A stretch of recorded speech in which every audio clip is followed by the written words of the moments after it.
அஸ்ஸலாமு அலைக்கும் வரஹ்மத்துல்லாஹி வபரகாத்துஹு.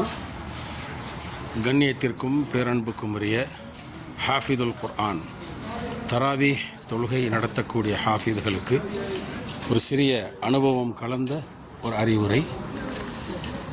திருக்குர்ஆனை நாம் ஓதும் பொழுது நிறுத்தி நிதானமாக ஓத வேண்டும். திருக்குர்ஆனின் வசனம் சூரா அல் முஸம்மில்ல அல்லாஹ் சுப்ஹானஹு வ தஆலா கூறிய வசனம், அஊது பில்லாஹி மினஷ் ஷைத்தானிர் ரஜீம், வரத்திலில் குர்ஆன தர்த்தீலா, திருக்குர்ஆனை நீங்கள் நிறுத்தி நிதானமாக ஓதுங்கள் என்ற அந்த கட்டளைக்கு இணங்க நாம் ஓதக்கூடிய ஒவ்வொரு ஆயத்தும் நாமும் புரியும் வண்ணம் இருக்க வேண்டும், நமக்கு பின்னால் தொழக்கூடிய மக்களும் புரியும் வண்ணம் இருக்க வேண்டும். அந்த அடிப்படையில் நம்முடைய குர்ஆன் ஓதுதல் இருக்க வேண்டும். பொதுவாக திருக்குர்ஆன் முழுவதும் ரமலான் மாதத்தில் ஓதுவது சுன்னத்தாக கூட இருக்கிறது, சுன்னத். அப்போ அந்த திருக்குர்ஆனை 30 நாட்களும் 30 ஜுசு என்ற கணக்கின் அடிப்படையில் ஓதணும். நம்முடைய நாட்டில் அப்படிப்பட்ட ஒரு வழமை அதிகமான இடங்களில் இல்லை. 27 அன்றே முடிச்சிடணும், ஒரு 10 நாளைக்கு 1.25 ஜுசு ஓதி 15 ஜுசுவும், அது மாதிரி ஒரு 10 நாளைக்கு ஒரு ஜுசு ஓதி 25 ஜுசு முடிச்சுட்டு கடைசியில் அரை ஜுசுவாக ஓதி முடிப்பாங்க. 30 நாட்களுமே ரமலான் இருக்குது என்பதை முத்தவல்லிகளை உங்களுக்கும் சொல்லிக்கொள்ளுவேன். 30 நாளைக்கு ரமலான் இருக்குது.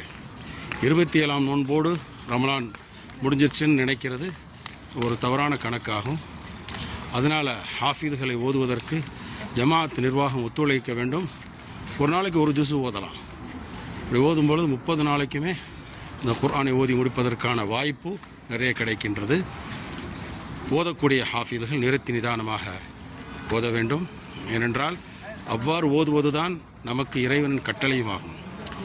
அவசரமாக ஓதும் பொழுது நமக்கும் புரியாது, கேட்குறவங்களுக்கும் புரியாது, அவ்வாறு ஓதி பிரயோஜனமும் இல்லை என்பதை நாம் தெரிந்து கொள்ள வேண்டும்.